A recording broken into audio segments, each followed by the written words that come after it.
الحمدللہ رب العالمین والعاقبۃ للمتقین والصلاة والسلام علی سید الانبیاء والمرسلین والصلاة والسلام علی آباء سید الانبیاء والمرسلین والصلاة والسلام علی امہات سید الانبیاء والمرسلین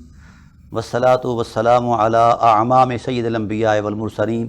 لا سیما نفطر البشر بعد الانبیاء بالقول الغالب خیر الناصرین سیدنا ابو طالب علیہ الصلاۃ والسلام وعلی آلہ واصحابہ واہل بیتہ وعطرتہ وعشیرتہ اجمعین اما بعد فاعوذ باللہ من الشیطان الرجیم بسم اللہ الرحمن الرحیم وما لی لا اعبد الذی فطرنی والیہ ترجعون صدق اللہ مولانا العظیم وبلغنا رسولہ النبی العظیم الرؤوف الرحیم ان اللہ وملائکتہ یصلون علی النبی یا ایھا الذین آمنوا صلوا علیہ وسلموا تسلیما اللہم صلی علی سیدنا مولانا محمد وعلی آل سیدنا مولانا محمد کما صلیت علی ابراہیم وعلی آل ابراہیم انک حمید مجید اللہم بارک علی محمد وعلی آل محمد کما بارکت علی ابراہیم وعلی آل ابراہیم انک حمید مجید الصلاۃ والسلام علیک یا سیدی یا رسول اللہ وعلی آلک واصحابک یا سیدی یا حبیب اللہ الصلاۃ والسلام علیک یا سیدی یا خیر خلق اللہ وعلی آلک واصحابک یا سیدی یا زینت عرش اللہ۔ حمد و صلاۃ کے بعد انتہائی واجب القدر حاضرین و ناظرین بحمد اللہ تعالی ہماری سلسلہ وار گفتگو عرفان قرآن کے حوالے سے جاری اور ساری ہے، اور ہم اس وقت بحمد اللہ تعالی مغفرت کے تیسرے درجے میں پہنچ چکے ہیں۔ 23واں روزہ ہے اور 23واں پارہ ہے، تو آج ہم قرآن کریم کے 23ویں پارے کی سیر کریں گے۔ حضور عظمت الہی میں دعا ہے کہ اللہ تعالی حق عرض کرنے کی توفیق نصیب فرمائے، حق سن کے سمجھ کے اس پر عمل کی توفیق رفیق نصیب فرمائے۔ یہ پارہ، اس کا کچھ حصہ جو ہے یہ سورہ یاسین سے متعلق ہے۔ سورہ یاسین کا ایک آدھا صفحہ جو ہے یہ پچھلے پارے کا حصہ ہے، تو ہم اس مقدس عنوان کو سورہ یاسین سے ہی شروع کریں گے۔ سورہ یاسین جو ہے یہ حضور صلی اللہ علیہ وسلم نے ارشاد فرمایا لکل شیء قلب وقلب القرآن یاسین، یہ ہر ایک چیز کا دل ہوتا ہے اور قرآن کا دل جو ہے یہ سورہ یاسین ہے، اور یہ اپنی عظمت میں اپنی برکات میں اتنی بلند و بالا ہے، جو قرآن کا ہی دل ہے، پیچھے کیا رہ گیا ہے۔ تو خدا کرے قرآن کے دل سے اللہ ہمارے دلوں کو منور کر دے، قرآن کے دل کے نور سے ہمارے دلوں کو اللہ تعالیٰ منور کر دے۔ تو اس کے بڑے سارے معارف ہیں، بڑی ساری حرمتیں ہیں، بڑا سارا مقام ہے، کیونکہ ہم نے بقیہ صورتوں کا بھی جائزہ پیش کرنا ہے۔ سورۃ صافات ہے، سورۃ صاد ہے، اور پھر سورہ زمر ہے وغیرہ، لیکن یہاں میرا دل آتا ہے کہ ہم تھوڑا سا قلب و روح کو گرما لیں اس ذوق سے جو ذوق قرآن کریم کی ان آیات میں اللہ نے رکھا ہے۔ اس کے نزول کا ایک خاص وقوع بتایا جاتا ہے۔ کفار مکہ نے سید عالم صلی اللہ علیہ وآلہ وسلم سے مخاطب ہو کر کہا، جس وقت تمام دلائل حضور نے دے دیے، اور وہ ایسے دلائل تھے کہ جن کا جواب کفار کے پاس نہیں تھا، نہ عقلی نہ نقلی، نہ اخلاقی نہ سماجی نہ معاشرتی، کسی بھی اعتبار سے کسی بھی دلیل کا جواب کفار مکہ کے پاس نہیں تھا۔ اب جب وہ نہتے ہو گئے جواب دینے سے، اور جو الزامات لگاتے تھے کہ جادو ہے، ساحر ہے، کاہن ہے، مجنون ہے، فلاں فلاں فلاں فلاں، اس طرح کی زبان درازی کرتے تھے، ان پر بھی جب دلائل قائم ہو گئے کہ ایسا شخص جس کے کردار کو حرمت کردار کہا جائے تو یہی اس کی عظمت ہے، تو وہ کاہن نہیں ہو سکتا، جادوگر نہیں ہو سکتا، مجنون نہیں ہو سکتا۔ جس نے کائنات بھر کے باسیوں کو حکمت کے نور سے بھر دینا ہے وہ مجنون نہیں ہو سکتا۔ جس نے رحمت کے آغوش میں ہر ایک کو سمیٹ لینا ہے وہ جادوگر نہیں ہو سکتا، اور جس نے سچائی کو معراج دینی ہے وہ کاہن نہیں ہو سکتا۔ تو یہ تجربات ان کے گواہ تھے، لیکن چونکہ ہٹ دھرم تھے، کسی بھی اعتبار سے کسی کافر کے پاس کوئی جواب نہیں تھا۔ تو پھر بالآخر انہوں نے آخری فیصلہ جو کیا وہ یہی کیا، وَيَقُولُ الَّذِينَ كَفَرُوا لَسْتَ مُرْسَلًا، اے محمد صلی اللہ علیہ وسلم آپ نے معجزات دکھائے، کمالات دکھائے، اخلاقی عربت بتائی، سب کچھ دیا، یہ سارے سوالوں کے جواب آپ نے دے دیے، بلکہ ہم پر ایسے سوال قائم کیے کہ ہمارے پاس اس کا جواب ہی کوئی نہیں ہے، کچھ بھی ہے۔ وَيَقُولُ الَّذِينَ كَفَرُوا لَسْتَ مُرْسَلًا، تو رسول ہے ہی نہیں، یہ آخری ان کا جواب تھا، سوال تھا۔ وَيَقُولُ الَّذِينَ كَفَرُوا لَسْتَ مُرْسَلًا، تو رسول نہیں ہے۔ سید عالم صلی اللہ علیہ وسلم کے قلب منور پر یہ جملہ بڑا گراں گزرا کہ پروردگار عالم، اتنا میں نے ان کو قرآن سنایا، سکھایا، اتنے معجزات دکھائے، اتنی ان کے سوالوں کے جوابات دیے، اتنی مشقت اٹھائی، ان کے سارے معاملات، اب ان کے پاس کہنے کے لیے کچھ بھی نہیں ہے کہ یہ کسی معقول طریقے سے کوئی بات کرنے کی لیاقت رکھتے ہوں۔ تو جب ان کے پاس ہے ہی کچھ نہیں تو پروردگار عالم اب یہ کہہ رہے ہیں، اور آپ کی طرف سے تو حکم دیا گیا کہ وَإِنَّكَ لَتَهْدِي إِلَىٰ صِرَاطٍ مُسْتَقِيمٍ کہ تو ہدایت کا منبع ہے، میرے اللہ یہ کیا کہہ رہے ہیں؟ تو جس وقت یہ حضور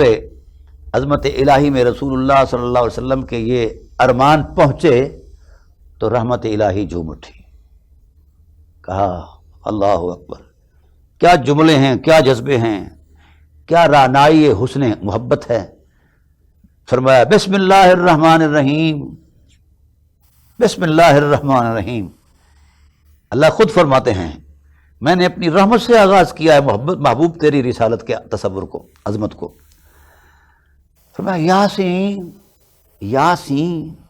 او سردار، یہ آپ کو رسول نہیں مانتے؟ والقرآن الحکیم، حکمتوں سے بھرے قرآن کی قسم ہے، انک لمن المرسلین، تو صرف رسول نہیں رسولوں کا بھی تاجدار اور سردار ہے۔ علی صراط مستقیم، تیرا راستہ ہی سیدھا ہے اور تیرا طرز حیات ہی صراط مستقیم ہے۔ تنزیل العزیز الرحیم، یہ عزیز غالب رحم والے نے یہ آپ پر نازل فرمایا ہے۔ میرے رسول، میرے حبیب یہ بک بک کرتے ہیں تجھے رسول نہیں مانتے، میں تو تجھے رسول مانتا ہوں، جانتا ہوں، تجھے رسالت عطا کی ہے، تو سید المرسلین ہے، رحمت للعالمین ہے، خاتم النبیین ہے، سراج منیرہ ہے، بشیر نذیرہ ہے۔ ناظرین کرام، یہاں کچھ لمحات کے لیے آپ کو روکوں گا، یہ پیار کی بات آ گئی، یہ اللہ تعالیٰ کی طرف سے نعمت ہوئی۔ یہ جو یاسین کا لفظ ہے، سورہ مقدسہ کے، بہت ساری سورہ مقدسہ کے آغاز میں کہیں حامیم، کہیں کاف ہا یا عین صاد، کہیں الف لام را، کہیں الف لام میم، کہیں کاف حامیم عین سین کاف وغیرہ، یہ سورۃ مقدس ہیں۔ ان کو ہماری علمی زبان میں حروف مقطعات کہتے ہیں۔ ان پر اہل علم نے بڑے سارے تبصرے کیے ہیں۔ کسی نے کہا کہ حروف تہجی کو بیان کر کے اللہ اسے قرآن کریم کی عظمت میں بیان کرنا چاہتا ہے کہ یہ انہی حروف سے مرکب ہے جو حروف تم روزمرہ استعمال کرتے ہو۔ کسی نے کچھ اپنے دامن عظمت کی جو وسعت تھی ہر ایک نے وہ جو موٹی سمیٹے وہ پیش کیے ہیں، لیکن کچھ ایسی حقیقتیں ہیں جو اہل عرفان جانتے ہیں۔ چونکہ ہمارا پروگرام عرفان قرآن کے حوالے سے جاری ہے تو میں چاہوں گا کہ تھوڑا سا اس عرفان کا تھوڑا سا تصور میں آپ کے سامنے پیش کر دوں، یہ توفیق ملی ہے۔ سیدنا ابوبکر صدیق رضی اللہ عنہ سے پوچھا گیا کہ یہ کیا ہے، تو انہوں نے کہا رک جاؤ، اس پر کیا کا سوال نہیں بنتا، سر بین اللہ و رسولہ، یہ اللہ اور اس کے رسول کے درمیان محبت کے کوئی اسرار ہیں جسے کوئی نہیں جانتا۔ اللہ اکبر، یہ معرفت کا ایک ٹائٹل دیا انہوں نے۔ پھر بہت سارے علماء نے ان حروف کو حروف مقطعات بھی کہتے ہیں، متشابہات بھی کہتے ہیں۔ رسالت پناہ عالم صلی اللہ علیہ وآلہ وسلم کی ذات والا صفات نے حروف مقطعات اور حروف متشابہات کو بیان فرمایا ہے، لیکن یہ القائی عظمتیں ہیں، اسے دی جاتی ہیں جو اس کا اہل ہے۔ بہرحال اس پر میری تحقیق تو ایک بڑا تفصیل طلب معاملہ ہے، میں پورا اس میں نہیں اتروں گا، میں مختصر انداز میں تھوڑا سا نقاب کشائی کروں گا جہاں تک آپ برداشت کر پائیں گے۔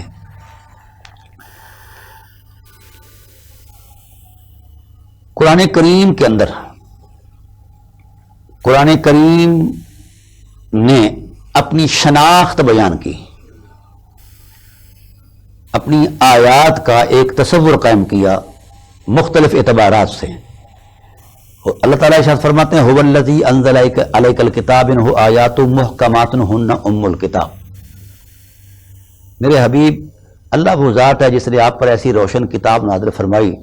جس میں کچھ آیات ایسی ہیں جن کی مراد بالکل سورج سے بھی زیادہ روشن اور واضح ہے۔ محکمات ہن ام الکتاب، اصل میں کتاب نازل کرنے کا جو مقصد تھا ان آیات کا تصور تھا، ان آیات کی عظمت تھی۔ اور کچھ آیات ایسی ہیں وَأُخَرُ مُتَشَابِهَاتٌ، کچھ آیات جو ہیں وہ متشابہات ہیں۔ متشابہ وہ عظمت ہے جس پر عقل، شعور، آنکھ، نظر، سوچ، فکر، کائنات کا کوئی منظر وہاں نہ پہنچ سکے، وہ متشابہ حقیقت ہے۔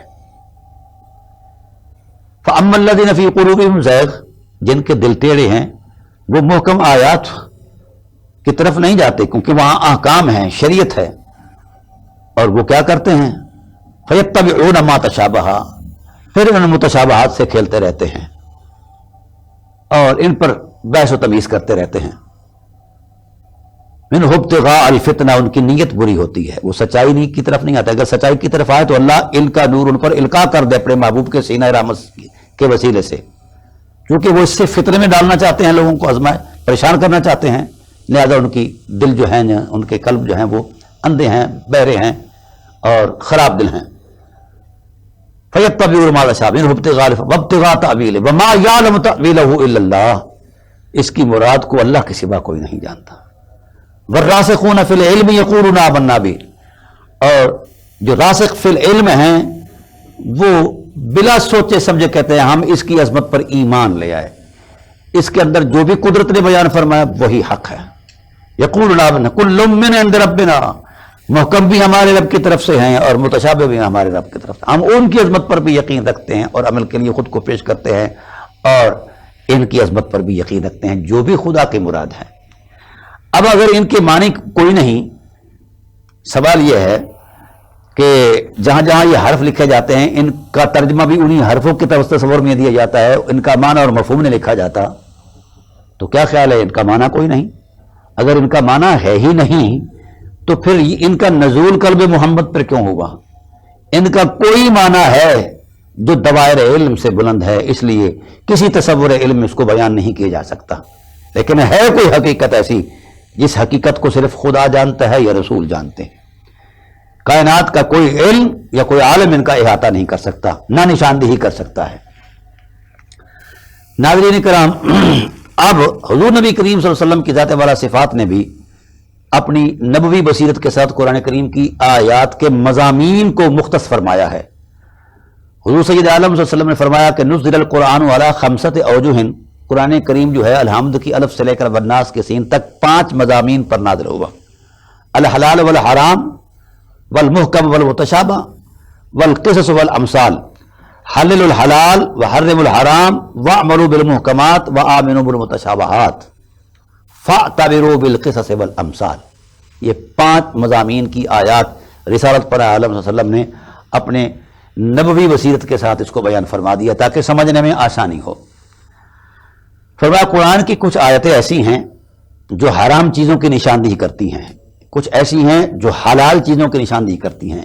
کچھ ایسی آیتیں ہیں جن کی مراد سورج کی روشنی سے بھی زیادہ واضح ہے، اور کچھ ایسی آیتیں ہیں جن کی مراد اتنی بلند ہے کہ وہاں کوئی شعور پہنچ ہی نہیں سکتا، اور کچھ آیتیں ایسی ہیں جن کے اندر قصے اور کہانیاں ہیں۔ لہذا قرآن نے جن آیات کے اندر کسی چیز کی حلت پر حکم دیا ہے اس کو حلال سمجھو، اور قرآن کے حرام کو حرام سمجھو، اور قرآن کی محکم آیات جن کی مراد واضح کر دی گئی ہے، جن کی تفسیر اور تفسیر بیان کر دی گئی ہے، ان پر عمل کرو، وہ عمل کے لیے ہیں، اور کچھ آیات ایسی ہیں جو عمل سے پہلے عقیدے کے لیے ہیں کہ ان کی حقیقت کیا ہے، ان کی عظمت اور سچائی پر یقین کرو، بنا سوچے سمجھے یقین کرو۔ وَآمِنُوا بِالْمُتَشَابِهَاتِ، اور کچھ آیات ایسی ہیں جس میں قصے احوال ایسی، یہ عبرت اس سے حاصل کرو۔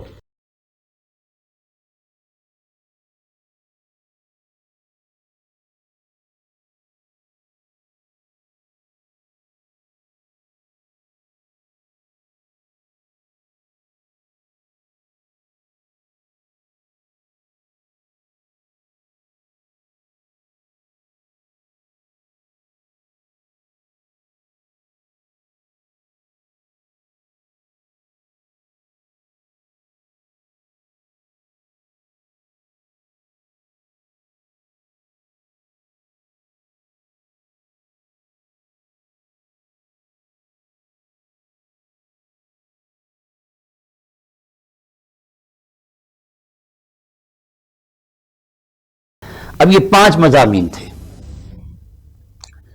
ہم نے درجہ بدرجہ یہ 22ویں پارے تک ان مضامین کا ایک تسلسل بیان کیا ہے اختصار کے ساتھ، لیکن یہاں میرا ذہن اس لیے اٹک گیا کہ ہو سکتا ہے کہ کسی صاحب ایمان یا صاحب عرفان یا صاحب علم کے سامنے یہ بات آئے کہ ان پر بات ہی نہیں ہوئی، تو میں اس لیے جو توفیق الہی ملی ہے علم اور دلائل کی روشنی میں وہ بات عرض کرنا چاہتا ہوں تاکہ حقیقت جو ہے ہر ایک کے سامنے آ جائے۔ ناظرین کرام، یہ 5 عنوانات تو رسالت پناہ عالم صلی اللہ علیہ وسلم نے بیان فرما دیے ہیں۔ اب ان تمام آیات کے اندر، خاص کر یہ جو متشابہ آیات ہیں، ان آیات کے اندر کوئی تو مراد ربانی ہے۔ رسالت پناہ عالم صلی اللہ علیہ وسلم نے اپنے خاص لوگوں کو اس پر تھوڑا سا اشارے کے طور پر بیان فرمایا۔ اصحاب رسول نے ایک مرتبہ حضور عظمت رحمت میں استدعا کر دی کہ جہاں پناہ عالم صلی اللہ علیہ وسلم، یہ آیتیں قرآن کریم کی شروع میں جو موجود ہیں، ہر قرآن کا ہر منظرنامہ ہمارے سامنے ہے، آپ نے اپنے حرمت کردار کی بنیاد پر ان کی وضاحت بیان فرما دی ہے، لیکن یہ چیزیں ابھی باقی ہیں۔ آپ بیان فرمائیں گے کہ یہ ہے کیا؟ اللہ اکبر۔ حضور علیہ السلام نے زیر لب تبسم فرمایا، خاص محفل تھی، زیر لب تبسم فرمایا، اور حضور کا تبسم فرمانا تھا کہ وہ ماحول جو تھا وہ حضور کے دندان مبارک کی ریخوں سے نکلے ہوئے نور سے بھر گیا، ہر ایک کی فطرت پر رسول رحمت صلی اللہ علیہ وسلم کی روحانی لطافت غالب آ گئی۔ پھر جب ان کے اندر وہ اہلیت دیکھی تو حضور سید عالم صلی اللہ علیہ وسلم نے زیر لب تبسم فرما کے فرمایا، اللہ وحدہ لا شریک نے ان رموز کے اندر میرے محاسن کو بیان فرمایا ہے، میرے حسن کی رعنائیوں کی تعبیرات ہیں، اور وہ تعبیرات اتنی بلند و بالا ہیں جن کا احاطہ نہ کوئی علم کر سکتا ہے نہ عالم کر سکتا ہے، اسی لیے اللہ وحدہ لا شریک نے اس حقیقت کو میرے اور اپنے درمیان راز رکھا ہے۔ اور پھر تبسم فرماتے ہوئے فرمایا، انا طٰہٰ و انا یاسین و انا صاحب حوامیم، یہ ارشادات فرمائے کہ میں طٰہٰ ہوں، میں یاسین ہوں، اور میں صاحب حامیم ہوں، اور میں کاف ہا یا عین صاد ہوں۔ یہ باتیں آپ صلی اللہ علیہ وآلہ وسلم جو فرمائیں تو اس وقت جو اس ماحول میں اصحاب تھے وہ سرشار عظمت اتنے ہو گئے کہ مزمحل ہو گئے ذوق سے کہ یہ شان ہے ہمارے آقا علیہ السلام کی، جو ہم تکتے ہیں دیکھتے ہیں، یہ بھی اگرچہ ایک مقدس وجود ہے، احترام ہے، عظمت ہے، ظاہر ہے، اور یہ باطن قرآن، یہ رسول دو عالم صلی اللہ علیہ وسلم کی یہ شان، وہ لپٹ گئے رحمت عالم صلی اللہ علیہ وسلم کے قدمین رحمت کہ یا رسول اللہ صلی اللہ علیہ وسلم، اس شان کے ساتھ اللہ نے آپ کو مالا مال فرمایا ہے۔ اللہ اکبر۔ اب تھوڑا سا تحقیقی جائزہ پیش کرتا ہوں۔ علماء حق، علماء اہل سنت اس پر قدرے تھوڑا سا آپ اپنا ذہن دیتے ہیں۔ وما یعلم تأویلہ الا اللہ، یہاں وقف کرتے ہیں حنفی امام ابو حنیفہ علیہ رحمہ اور ان کے مقلدین، وہ کہتے ہیں کہ ان کی تعویل کو، ان کی مراد کو سوائے ذات خدا کے کوئی نہیں جانتا۔ امام شافعی علیہ رحمہ فرماتے ہیں کہ والراسخون فی العلم،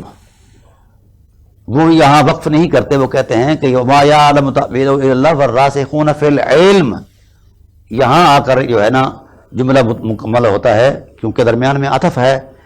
اس لیے یہ معنی بنے گا کہ اللہ بھی ان کی مراد جانتا ہے، جو علم کے اندر راسخ ہیں، جن کا علم مفید ہے اور پختہ ہے، بلند ہے، وسیع ہے، وہ بھی ان کی مراد کو جانتے ہیں۔ امام ابو حنیفہ علیہ رحمہ فرماتے ہیں کہ اللہ تعالیٰ کی ذات نے ان حروف کی مراد کو کشف ہی نہیں فرمایا، کل قیامت کے دن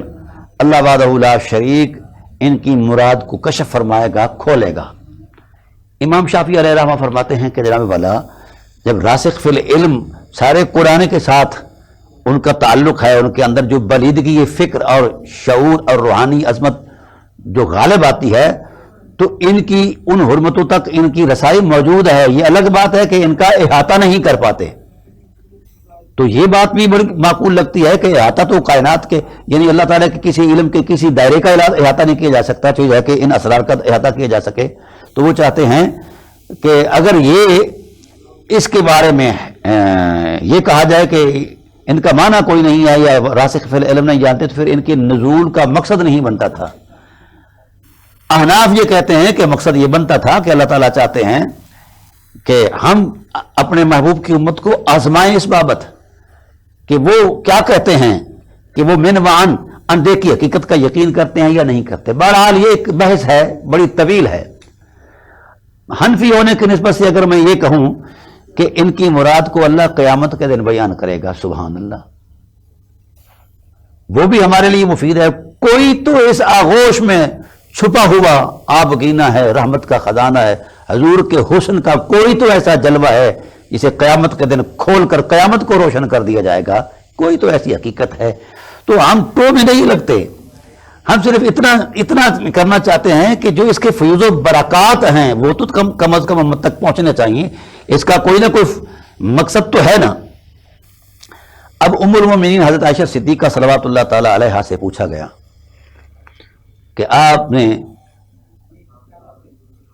دیکھا ہے رسول دو عالم صلی اللہ علیہ وسلم کی خلوت کا معاملہ بھی، جلوت کا معاملہ بھی، تو جتنا مزاج نبوت سے آپ واقف ہیں، ان کی شرافت معاب رویوں سے، اتنا تو اور کوئی واقف نہیں ہو سکتا۔ تو آپ ہمیں فرمائیں گی کہ رسول دو عالم صلی اللہ علیہ وسلم اپنی ذات میں کیسے تھے؟ تو بی بی صاحبہ نے کہا مجھ سے پوچھتے ہو رسول دو عالم صلی اللہ علیہ وسلم کی بابت؟ اللہ کے قرآن سے پوچھو، اللہ کی آیتوں میں چھپے ہوئے ہیں محبوب، وہ بیٹھے ہیں نور بیزیاں کر رہے ہیں، ان سے پوچھو۔ کہا جی کیسے؟ فرمایا کان خلقہ القرآن، حضور کی زندگی کا ابتدا سے لے کر انتہا تک تمام حرمت مآب زندگی سارا قرآن ہے۔ اب یہاں مائی صاحبہ نے بھی مطلقاً قرآن کا تصور دے دیا کہ پورا قرآن، کوئی خاص جہات یا خاص آیات کی نشاندہی نہیں کی، پورا قرآن جی حرمت رسالت مآب صلی اللہ علیہ وآلہ وسلم کو بیان کرتا ہے۔ ناظرین کرام، جو میں بیان کر رہا ہوں میرے قلب و روح میں گرمی پیدا ہو رہی ہے، ذوق پیدا ہو رہا ہے کہ کیا وہ معاملات ہیں اور کیا وہ حرمتیں ہیں جو اللہ نے اپنے محبوب صلی اللہ علیہ وسلم کو عطا فرمائی ہیں، اور محبوب ان حرمتوں کے ساتھ ہمیں عطا فرما دیا ہے۔ ہم اپنے نصیب پر ناز نہ کریں تو پھر کیا کریں؟ ہم اپنی اس عنایت جو خدا نے ہم پر فرمائی ہے اس پر ہم رشک نہ کریں تو کیا کریں کہ ایسا محبوب عطا کر دیا،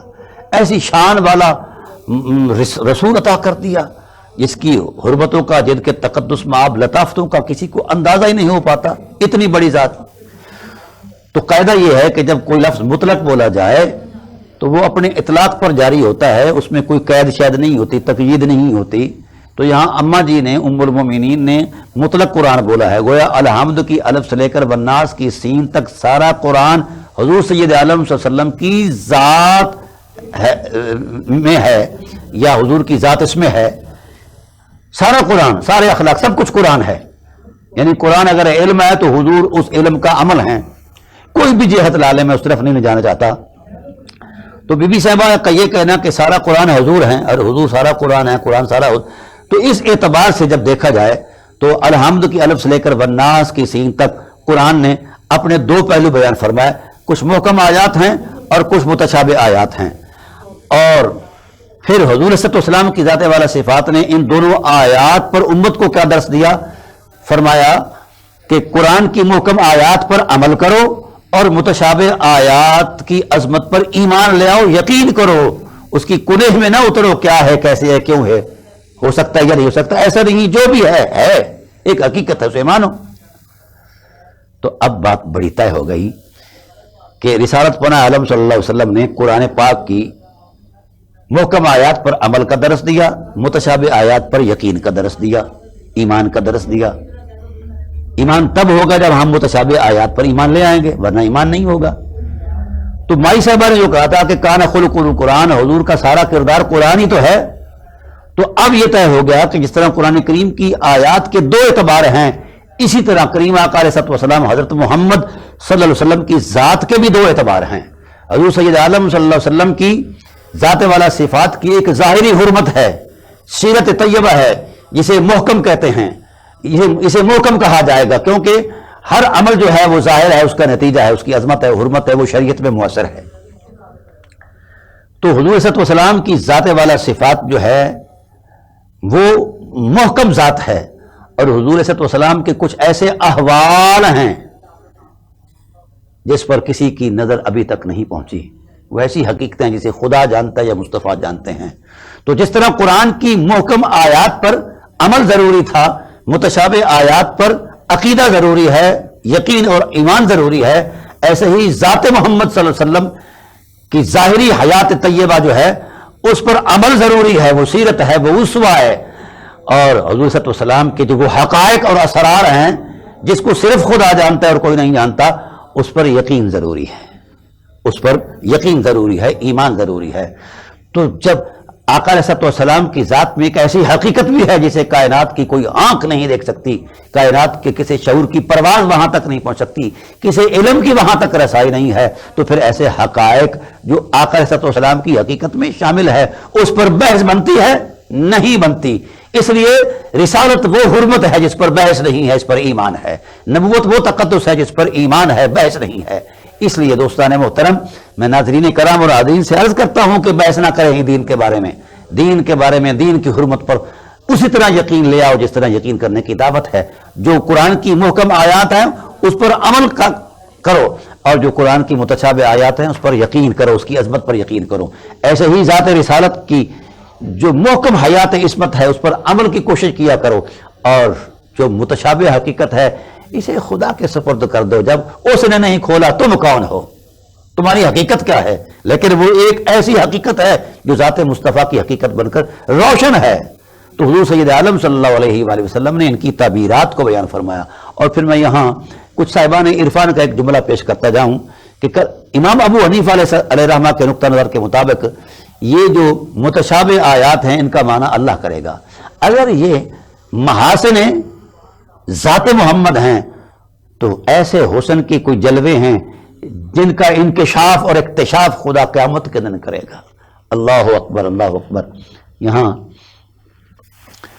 میں خود بکھر گیا ہوں کہ کیا کہوں، میرے پاس لفظ نہیں وہ اس منظر نامے کو پیش کروں۔ سید عالم صلی اللہ علیہ وآلہ وسلم جس وقت حضور عظمت الہی میں جائیں گے تو سب سے پہلے اللہ تعالیٰ کی بارگاہ سے سلام آئے گا کہ میرے حبیب آپ اپنے غلاموں کے ساتھ آئے ہو، تحیتہم یوم یلقونہ سلام، آپ کو سلام پیش کرتے ہیں۔ اور حضور فرماتے ہیں کہ تمام لوگوں کو،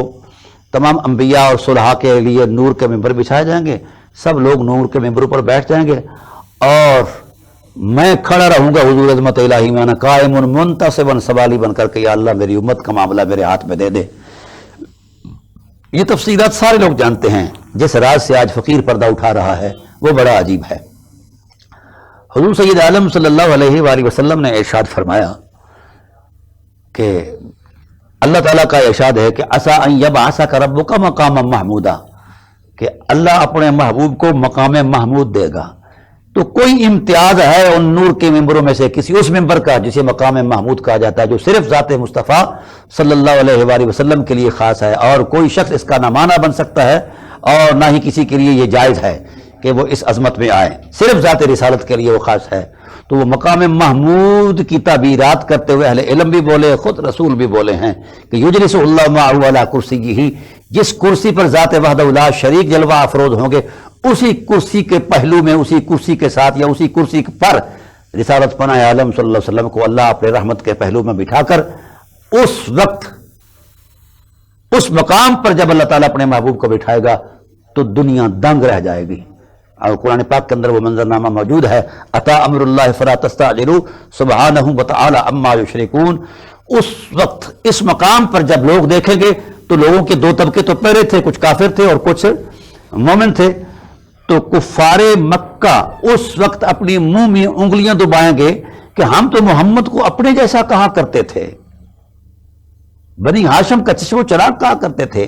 آج محمد اس مقام پر بیٹھ گیا ہے جس کے اوپر مقام ہی کوئی نہیں ہے۔ تو اللہ تعالیٰ فرمائے گا اتی امر اللہ فلا تستعجلوا، جلدی نہ کرو، ابھی تو محبوب بیٹھے ہی ہیں، ابھی تو ہم نے حامیم کو کھولنا ہے، یاسین کو کھولنا ہے اور طٰہٰ کو کھولنا ہے، ان حرمتوں کو کھولنا ہے، چپ کرو۔ اور اہل ایمان بھی منہ میں انگلیاں دبا کر کہیں گے کہ پروردگار عالم، ہمارے ہاں جو مقام نبوت کا معاملہ تھا وہ اتنا تھا کہ رسول ہیں، پیغمبر ہیں، صاحب شریعت ہیں، صاحب اعجاز ہیں، معجزات والے ہیں، کریم ہیں، رحیم ہیں، یہ معاملات ہم تو ان سے وابستہ رہے۔ اور آج محبوب اس مقام پر پہنچے جس سے آگے مقام کا تصور ہی کوئی نہیں ہے۔ کیا شان ہے ہمارے آقا علیہ السلام کی۔ تو خدا کی رحمت اس وقت جھوم کر تبسم فرما کے اپنی شایان نشان فرمائے گی کہ بندو رک جاؤ صاحبان ایمان، جہاں جہاں تک تمہارے دلوں کے شیشوں کے اندر میرے محبوب کے حسن کی تصویر جمی ہوئی تھی، ابھی تک تو اس کا ظاہری عکس تھا، کھولنا تو آج ہے محبوب کو۔ اللہ اکبر۔ اس لیے صاحبان عرفان ایک جملہ لکھ گئے تفسیر کی کائنات میں کہ قیامت کیوں قائم کی جائے گی، قیامت کیوں قائم کی جائے گی۔ اس میں کوئی شک نہیں کہ حساب و کتاب بھی ہے، میزان عدل بھی ہے، جنت دوزخ کا بھی فیصلہ کرنا ہے، نیک عمل اور بد اعمال کا یہ ساری چیزیں حق ہیں، پر ایک حقیقت اور بھی ہے، وہ یہ ہے کہ اللہ قیامت قائم ہی اسی لیے کرے گا کہ اس دن اپنے محبوب کے حسن کے نظارے کرائے گا کہ یہ ہے وہ میرا محبوب جس کے لیے کائنات کو وجود بخشا تھا، یہ ہے وہ ذات والا صفات جس کے پیار کی حرمت میں میں نے ساری اپنے رحمتوں کے خزانے تمہیں لوٹا دیے ہیں۔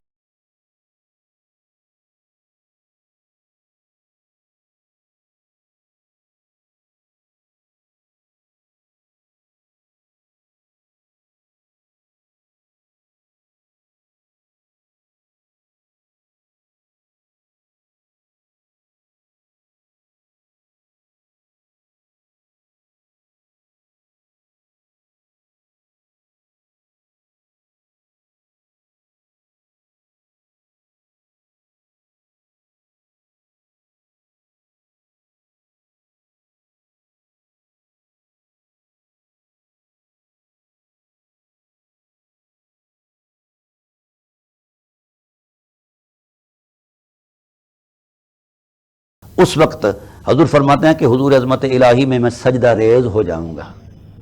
جب حضور سجدہ ریز ہوں گے تو بڑا عجیب تعبیر کرنے والے صاحبان عرفان، اللہ تعالیٰ ان کی روحوں کو ترقیاں عطا فرمائے، برکتیں عطا فرمائے، وہ کہتے ہیں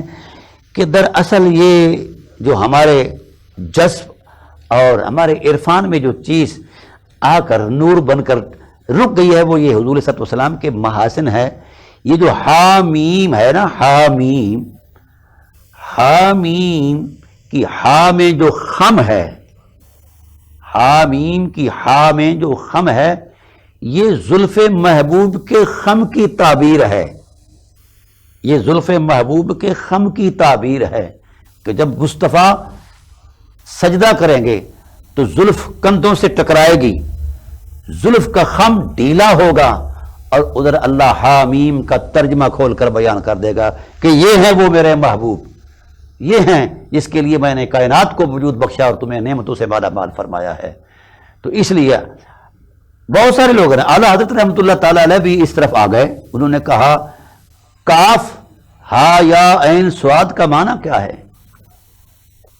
ہاں ہاں ہاں، کیا خوبصورت جملہ بولا۔ وہ فرماتے ہیں کاف گیسو، یہ کاف کی جو بناوٹ ہے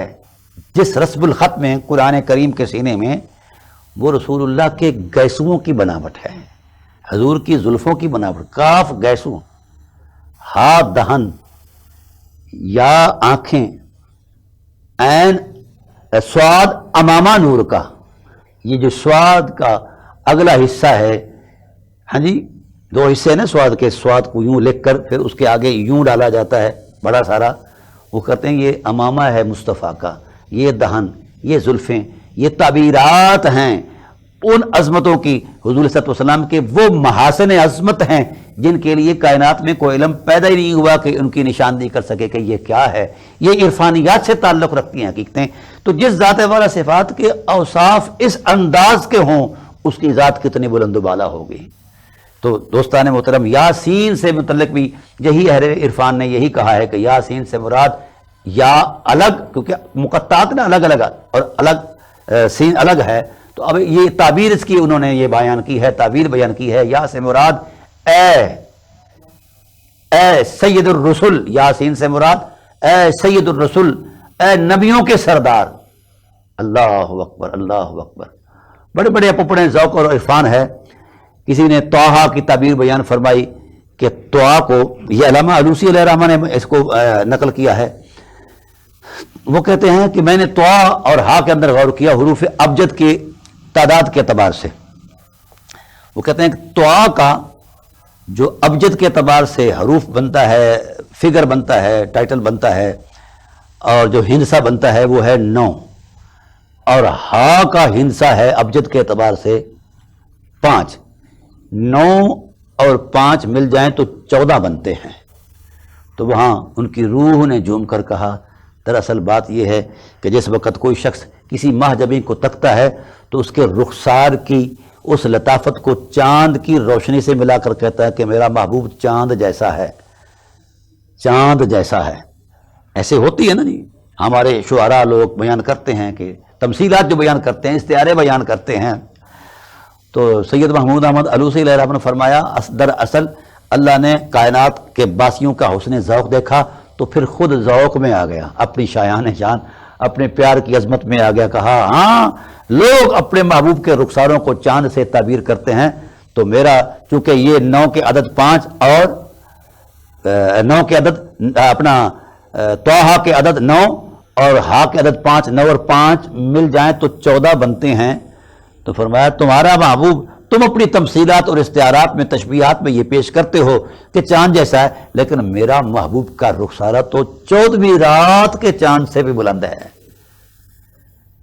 تو میں اپنے محبوب کو اس تمثیل میں کیوں نہ بیان کروں، اس عظمت میں۔ لیکن یہ یاد رہے، عقیدہ یہ ہے کہ چاند بھی رسول اللہ کے رخسار سے ہی روشنی لیتا ہے، کیونکہ عام تعبیرات میں عام لوگ اس کے حسن کی لطافت کو بیان کرتے ہیں لطیف حسن کے پیرائے میں، تو یہ ٹھیک ہے کریں، لیکن اللہ تعالیٰ کی ذات نے اپنے حسن ذوق کو بیان فرمایا کہ تم اپنے محبت کے جگہوں پر اظہار محبت کرتے ہو تو میں کیوں نہ کروں، میں نے تو وہ محبوب بنایا ہے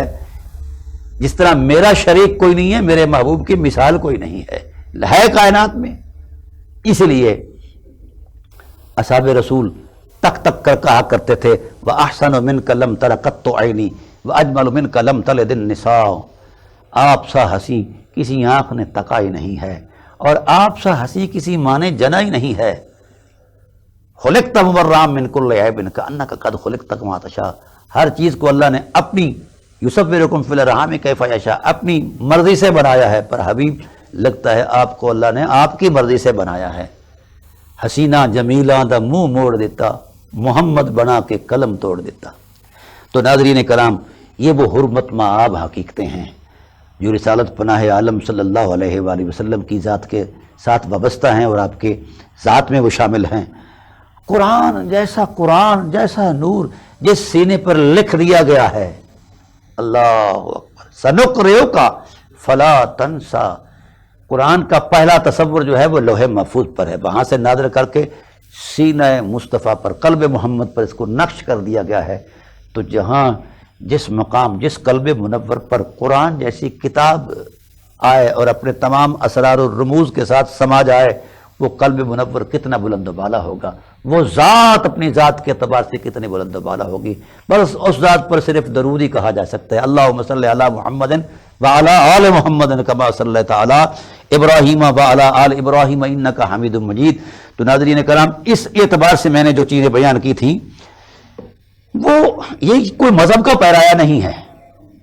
یہ وہ حقائق اور اسرار ہیں جن کو اللہ نے قرآن کے سینے میں رکھا ہے۔ رسول اللہ صلی اللہ علیہ وآلہ وسلم کی وہ ذات جو محکم ذات ہے، جسے ظاہری صورت اور سیرت کا تقدس بیان کیا جاتا ہے، اسے بھی قرآن نے کہا لقد کان لکم فی رسول اللہ اسوۃ حسنہ۔ حسن زندگی کی تمام خیرات آپ کو کہاں سے ملے گی؟ قدمین محمد سے ملے گی۔ تو جس کا ظاہر اتنا حسین ہے اس کا باطن کتنا جمیل ہوگا۔ تو ناظرین کرام، آئیے، یہ قرآن، یہ سورہ یاسین جو ہے قرآن کا دل ہے، اور پھر سورہ صافات ہے۔ چونکہ وقت کے دامن میں اتنی گنجائش اب نہیں رہی کہ میں پوری تفصیلات میں اتروں، تو یہ صافات دوسری صورت جو ہے، ویسے یاسین کے سینے میں بڑے سارے علوم، بڑی ساری حکمتیں، بڑے سارے انذار اور بڑی ساری تبشیرات موجود ہیں۔ تو اللہ تعالیٰ کی ذات والا صفات اس امت کو سورہ یاسین کا وہ نور بھی عطا کر دے، وہ سرور بھی عطا کر دے۔ والصافات صفا، صف بستہ ہو کر جو حضور عظمت الہی میں پیش ہوتے ہیں، فالزاجرات زجرا، اور جو ڈانٹتی ہیں، جھڑکنے والی چیزیں ہیں، فالتالیات ذکرا، اور قرآن کو پڑھنے والی ہیں۔ ان الہکم الواحد، اللہ تعالیٰ کی ذات نے یہاں 4 قسمیں بیان فرمائی۔ وہ صف بستہ جماعتیں جو عشق کی لڑی میں پرو کر ایک صف میں حضور عظمت الہی میں پیش ہوتی ہیں، وہ اولیاء کی روحیں، عظمتیں اور ان کے وجود، وہ عشاقان مصطفیٰ کی وہ حقیقتیں، اللہ نے ان کی حرمت مآب وجودوں کی حرمت کی قسم اٹھائی ہے۔ فالزاجرات زجرا، پھر وہ ان روحوں کے اندر اور ان شخصیات کے اندر اتنا جلال ہوتا ہے اللہ وحدہ لا شریک کے جلال کے نور کی برکت سے، کہ وہ ہر وہ بات جو مشیت الہی کے خلاف ہے یا مزاج رسالت کے خلاف ہے، اس سے لوگوں کو ڈانٹتے ہیں اور جھڑکتے ہیں کہ خبردار، یہ رویہ مزاج رسول کے خلاف ہے اور یہ چیزیں مشیت الہی کے خلاف ہیں، اس سے بچ جاؤ۔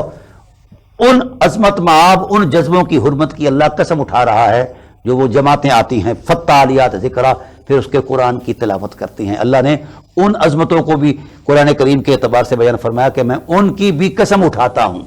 اللہ اکبر، اللہ نے اپنی الوہیت کے لیے قسمیں دے دے کر مخلوق خدا کو سمجھایا ہے۔ قسم ہے مجھے صافات کی، جس وقت وہ صف بستہ ہو جاتی ہیں، زاجرات کی، جس وقت وہ زجر کرتی ہیں، فالتالیات ذکرا، اور تلاوت کرنے والوں کی، یعنی ان کے اندر اتنی عظمت ہو جاتی ہے کہ اللہ تعالیٰ کی ذات نے ان کی حرمت کی قسم اٹھا کر اپنی الوہیت کا اعلان فرمایا ہے۔ فرمایا ان الہکم لواحد، تمہارا رب ایک ہے۔ خدا کو کیا پڑی ان قسمیں اٹھانے کی؟ دراصل چاہتا یہ تھا کہ میری عظمت تو ہے ہی صحیح، میں اپنی ذات سے جو متعلق لوگ ہیں، جو عشق و محبت میں سرشار رہتے ہیں، صف بستہ رہتے ہیں، سلسلہ بسلسلہ جڑے رہتے ہیں، اور وہ تامرون بالمعروف وتنہون عن المنکر، نہی عن المنکر اور امر بالمعروف کا فریضہ سر انجام دیتے ہیں، اور دن رات قرآن کریم کی تلاوت سے مخمور رہتے ہیں، مجھے ان کی عظمتیں اور حرمتیں بھی نظر آئیں۔ اس لیے میں نے اپنی الوہیت کا جو تصور ہے